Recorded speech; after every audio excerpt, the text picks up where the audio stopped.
Curious George discovers space. Are you curious about outer space? George is too. Come along and see what's happening at the Space Center. Professor Wiseman invited George and his friend, the man with the yellow hat, to visit her at the Space Center. Professor Einstein and Professor Pisa needed help, and she thought they might be able to lend a hand, or more than one, as it turned out. How can we help? Asked the man. The scientist began to brief the man on his first mission to restock the space station food supply. The astronauts on the station had discovered they had only one peanut left to eat. The man with the yellow hat was planning to ride a space shuttle up through Earth's atmosphere into space. He would enter orbit around the Earth and pass near the space station to make his delivery. The man would get an experience weightlessness. How would you like to float inside a spaceship? Of course, George was disappointed he wouldn't be able to come along. But in order for the man to release the supplies, he needed to be able to push 4 buttons at the same time. The man only had 2 hands. He couldn't do that, but the monkey could. George was thrilled to help. The hungry scientists on the space station would soon have more than one peanut to eat. George would also deliver some new supplies to help them with science experiments. You must launch the payload at exactly the right moment, Professor Einstein said to George. George nodded. He would have to listen to instructions carefully. Do you think that would be hard for one little monkey? Liftoff was a success, but then George wanted to look at the supplies. He took them out to play, but he couldn't get them back inside quickly enough. George missed the payload launch. He passed right by the space station without sending the supplies. George would have to orbit the Earth one more time. George, you have enough fuel for only one more orbit. You have to get the supplies back in their containers. The next time you pass the station will be the last chance. Then we'll have to bring you home, warned Professor Wiseman. George was used to cleaning his room. It was good practice for cleaning up the mess in the spaceship. He was ready in time to launch the supplies. Hooray! They made it to the space station. George had only one more task to complete. He had to make it back to the ground safely. To do this, shuttle had to enter Earth's atmosphere at the right moment. It was a good thing George listened to instructions this time. He pulled the lever that controlled the spaceship's direction. He could now land the ship back at the Space Center. His friends congratulated him on his successful mission. On our next problem, said Professor Pisa, once the shuttle mission was over, we are having trouble with our Mars rover. The controls are getting stuck here at the Space Center. We are worried that when it actually lands on Mars, it will also get stuck on the rocks, added Professor Einstein. A Mars rover is a vehicle especially made for exploring the red planet and sending information back to Earth, the man explained. They're testing the new rover here at the Space Center.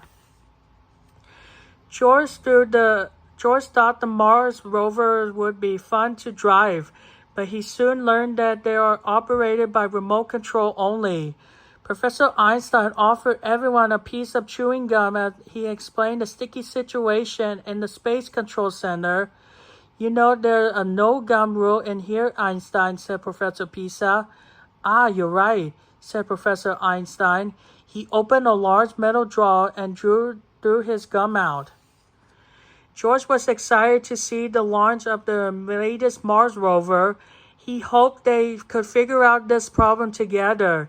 They sat around a table to talk and plan. The man asked, since Mars has lower gravity than Earth, it is possible the problem would be even happen there. Professor Pisa agreed. That's certainly possible if the pulls of Earth's gravity is causing the sticking. It might not stick on Mars' low gravity. With the lower gravity on Mars, they would be 3 times stronger there, said Professor Wiseman. If the rover sticks, maybe we can get it going again by giving it a good push. George imagined how strong he would be on Mars. George wanted to help, but he was tired, and nothing puts a monkey to sleep like a lot of adults talking.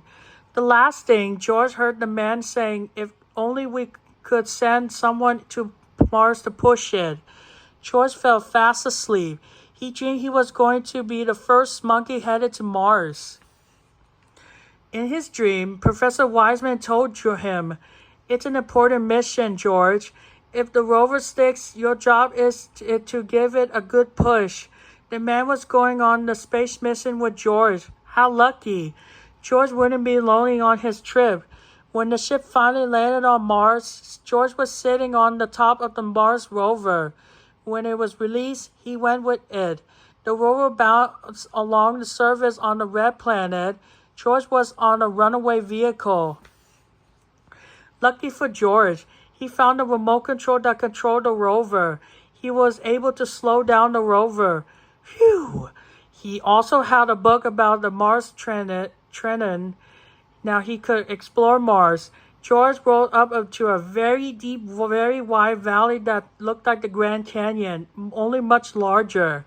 The book told him it was called the Valley of Minerals. George also found the Olympus Mons, the highest volcano in our solar system. It had a great view. He wished his friend could enjoy it too. At least George could see where his rocket had landed. He began to drive the rover back toward the spaceship. That's when the rover got stuck. George opened a panel and discovered great big globs of green gum were clogging up the controls. No wonder it kept sticking.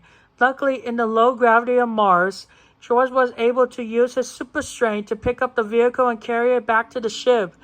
That was when George woke up from his dream. Now he knew why the real Mars rover was getting stuck. He led the scientists back in the control room and pointed out a gummed up panel. Professor Einstein had been using the rover control system as the trash bin by accident. Oops, the professor said. Do you think the Mars rover was able to launch after all? After the control panel had been cleaned, of course. It's a good thing monkeys are dreamers, the man said.